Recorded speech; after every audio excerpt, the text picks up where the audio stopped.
Hi, it's Steve. Today we'd like to show you how to change the interlock switch on your dishwasher. It's a really easy job. All we're going to need is a number 2 Phillips screwdriver, a pair of needle nose pliers, and maybe a small flat blade screwdriver. Let me show you how we do it. Now before we begin this repair, the first thing we'll need to do is to disconnect power to the dishwasher. So locate the electrical panel, turn off the appropriate breaker, or remove the appropriate fuse. Then next we're going to open the door up, and we'll need to remove the inner door panel from the outer door panel. It's held in place with 8 Phillips head screws. So just remove all of those and set them aside.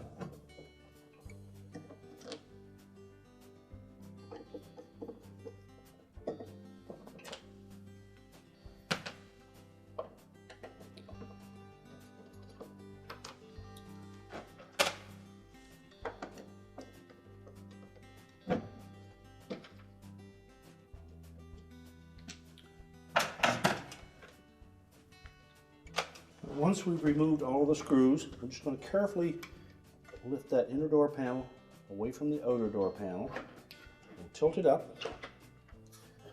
And we can just prop it in that opening, and then we can access the door latch switch assembly. Now when accessing the door latch switch assembly on this style of dishwasher that has this cover on it, you'll often find that is dried out and these tabs may be broken, or they may break when you go to remove the cover. So use as much caution as possible. And we'll just take a flat blade screwdriver. We're going to go in underneath the edge of one of those little tabs and just pry it outwards while lifting up on the cover. Do the same on the opposite side.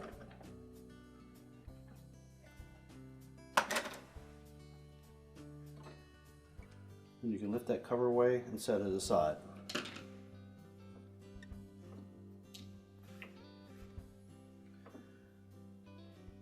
Now if you still have the plunger and spring in that door latch assembly, you can simply keep the spring from popping out. We'll lift up on the top end of that plunger and lift the 2 pieces out and set those aside. Now to replace the defective switch, I'm just going to lift that out of that housing.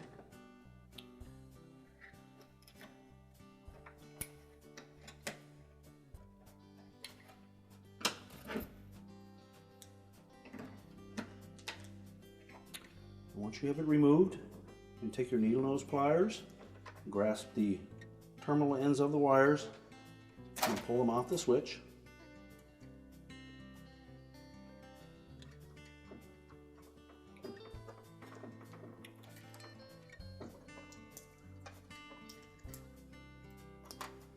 And then we can discard the old switch.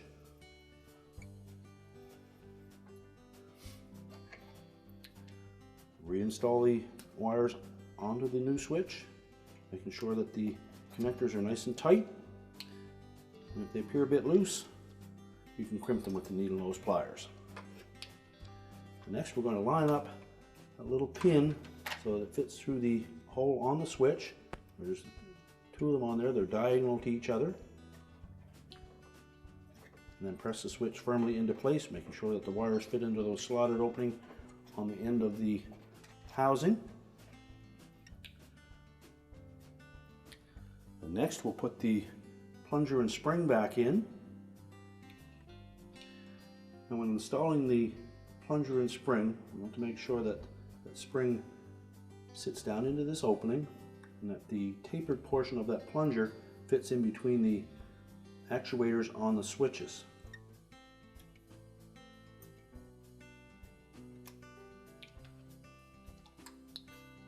You have the flat side at the top of that plunger facing towards you.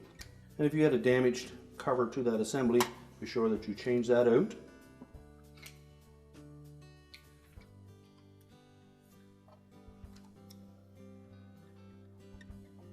Just line up the locking tabs,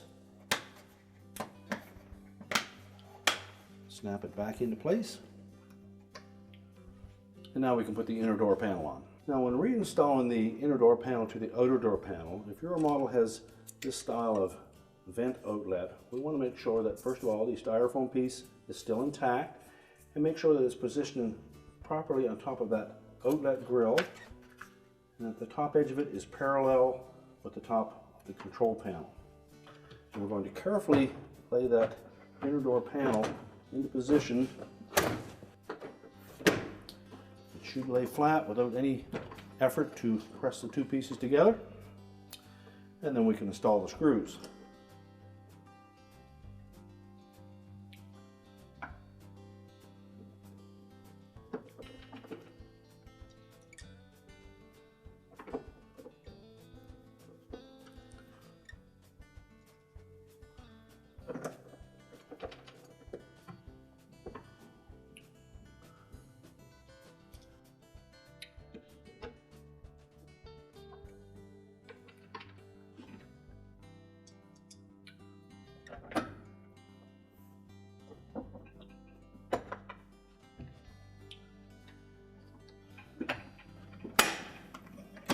Make sure the latch action works properly.